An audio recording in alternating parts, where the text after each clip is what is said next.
Everyone, मैं हूं doctor टीना शर्मा और इस चैनल पर मैं बात करती हूँ लॉ ऑफ अट्रैक्शन, मैनिफेस्टेशन और लॉ ऑफ अजम्पशन की। साथ ही शेयर करती हूँ अपनी मैनिफेस्टेशन की स्टोरीज और अपनी नॉलेज। तो आज हम बात करने वाले हैं एक रिचुअल की जो कि हमेशा काम करता है, जो कि असंभव को भी संभव कर देता है। जी हाँ, मैं बात कर रही हूँ अपने हनुमान जी के रिचुअल की, जो मैंने पहले भी इस बार में आपको बताया था, अपनी सक्सेस स्टोरी भी सुनाई थी। तो आज हम बात कर लेते हैं कि रिचुअल क्या है, इसे कौन कर सकता है, इसे किस तरीके से करना है। तो देखिए, ये जो रिचुअल है ये है हनुमान जी का सुंदरकांड का पाठ। तो इसमें आपको क्या करना होता है, सबसे पहले आपको अपनी विश सोच लेनी होती है। कोई भी एक विश के लिए हम इसे करेंगे। और देखिए, इस तरीके की जो है सुंदरकांड की जो है ये बुक होती है, ये संस्कृत में होती है। ये हिंदी वाले भी अगर आप ले सकते हैं, अगर आपने इसको कभी भी मतलब नहीं जाना है तो पहले हिंदी भी पढ़ सकते हो, उसके बाद आप इसे पढ़ेंगे तो आपको समझ में आएगा कि ये पाठ एक्चुअली क्या है। तो जब इसमें आपको क्या करना होता है, एक विश आपको अपनी पहले मन में सोच लेनी होती है और आपको इस तरीके की बुक जो है सुंदरकांड की बुक ले लेनी है। और साथ में आपको एक घी का दीपक जलाना है। एक आप हनुमान जी की फोटो या मूर्ति भी सामने रख सकते हैं। और फिर उसके बाद आपको बैठ जाना है। घी का दीपक पूरा टाइम चलेगा, कम से कम आपको 1-1.5 घंटा लगेगा इस पाठ को पढ़ने में। और उसके बाद आपको एक पानी का लोटा भी साथ में रखना है और अगर हो सके तो प्रसाद भी रख सकते हैं।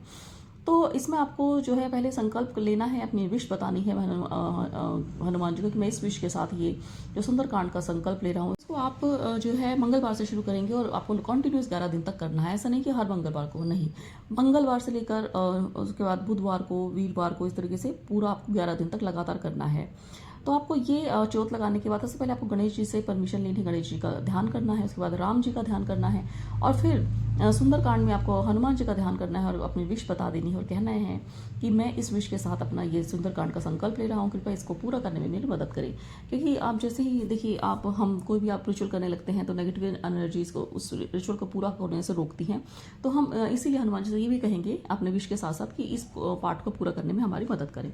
तो फिर बस आपको पाठ कर लेना है। और ये आपको अगर आप रात के 10 बजे की बात करेंगे तो ज़्यादा अच्छा रहेगा, क्योंकि सुबह सुबह ऐसा माना जाता है कि हनुमान जी राम जी की सेवा में होते हैं, इसलिए हम रात को ये पाठ करते हैं। आप सुबह भी कर सकते हैं, ब्रह्म मुहूर्त में, किसी भी टाइम कर सकते हैं, पर ज़्यादा अच्छा रहेगा अगर आप इसे रात के 10 बजे के बाद करें।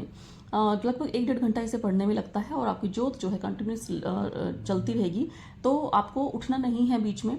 अगर आपको सारे आप अपने जो है काम करके बैठेंगे और उसके बाद अपने घी भी लेके बैठेंगे साथ में और इसको कंटिन्यूस पढ़ेंगे। बीच बीच में आप इजीली थोड़ा सा ब्रेक भी ले सकते हैं बैठे बैठे ही, जैसे बोलते बोलते अगर थक जाते हैं, इसे मन मन में भी पढ़ सकते हैं, इसे बोल बोल के भी पढ़ सकते हैं, जैसा भी आपको कंफर्टेबल लगे, क्योंकि मैं मन मन में पढ़ती हूँ।